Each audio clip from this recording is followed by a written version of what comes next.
Hey guys, check this out. We gotta talk about some fundamentals. Let's turn sideways. We're in the guard. Let's talk about how just to be positioned in the guard to not get submitted, and eventually we're gonna pass and break this guard open. So if we're right here, guys, look at my posture from the side. This isn't good. Right here, it's really bad if I'm all the way broken down. This is probably the worst thing that can happen. So my goal from here is always I want to get my hands back on my partner. Okay, hands never on the mat. This is always going to get me omoplatas and kimuras and different things. So I want my hands to be on my partner, and I can start using my hands like so. Push the hand off the head, walk back. And my goal, once I get my hands to the hips, is I have to make sure my elbows are inside of the thighs. Number one thing, elbows inside of thighs. Hands are going to go to the hips. I never want to reach above the belly button. So right here, my posture right now is not perfect. It seems like it's not too bad, but she can easily just bring her knees up to her head and break me down. So when I'm here, watch what I do. I need to get my shoulders over my hips and my head over my shoulders. And ideally, I'd like to be able to roll my shoulders back a bit. And now, as I'm tall, not leaning backwards, right here. This makes it really tough for her to break me down. And to resist a little bit, watch when she does that. Watch, I'm going to raise my hips.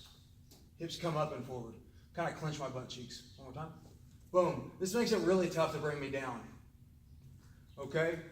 Once you, it's going to be a battle to do this because they're going to be looking to grab your head. They're reaching up. They're trying to get the hands off. They're going to be trying to do all kinds of things. But just remember, my hands need to be on the hips, elbows inside of the thighs. My shoulders first need to be above my hips. And now look, this isn't good either. I need my head above my shoulders and my shoulders rolled back. If I start to get pulled forward, I'm going to raise my hips, thrust them forward to resist the forward pull and use my hands on the hips as a brace. And one more thing, look at my legs.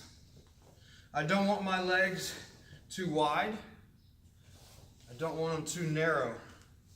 I want a nice triangle base here with my thighs connected to the outside of her hips. And last pointer, look at my toes. Active toes. Of course, I can't always have this. Sometimes, it requires I got to do that. But just realize before I can move and do anything active, I got to get that. So either learn to be comfortable there or get ready to go there when you're about to move. But one more time. Posture broken, hands on the chest. I walk back, hand off the head. I'm going to get my toes under me here.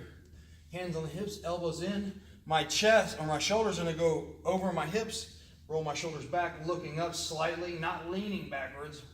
Right here. If I start to get pulled forward, my hips go. And my knees are not too wide, they're nice and connected. And now we can, from here, we can start to break the guard or work to stand up. So.